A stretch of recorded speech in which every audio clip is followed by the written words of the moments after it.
MMR region मध्ये त्या काळामध्ये काँग्रेसचं जेव्हा सरकार होतं, एकूण 11 वर्षामध्ये 11 किलोमीटरचं मेट्रो त्यांनी तयार केली.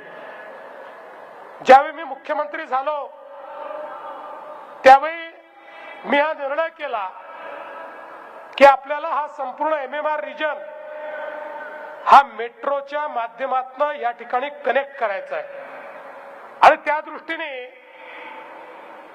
475 किलोमीटरचं नेटवर्क या MMR रिजन मध्ये आपण प्लॅन केलं.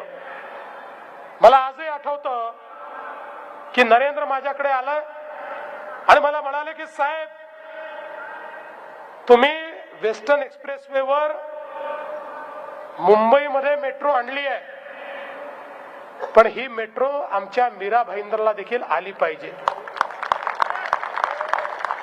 आणि 15 दिवसात मी निर्णय घेतला आणि मीरा भाईंदरची मेट्रो मंजूर केली.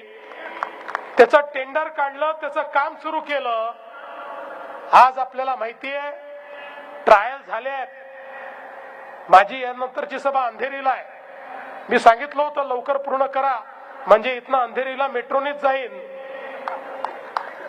पण थोडा उशीर झाला. पण या महिन्याच्या जानेवारी महिन्याच्या शेवटापर्यंत आपण ही मेट्रो सुरू करणार आहोत. म्हणून बंधू भगिनींनो, ही परिवर्तनाची वेळ आहे. आज इथली परिस्थिती कशी आहे? हो गई है पीर पर्वत सी, अब पिघलनी चाहिए. हो गई है पीर पर्वत सी, अब पिघलनी चाहिए. इस हिमालय से कोई गंगा निकलनी चाहिए. अरे सिर्फ हंगामा खड़ा करना मेरा मकसद नहीं. कोशिश तो ये है की ये सूरत बदलनी चाहिए.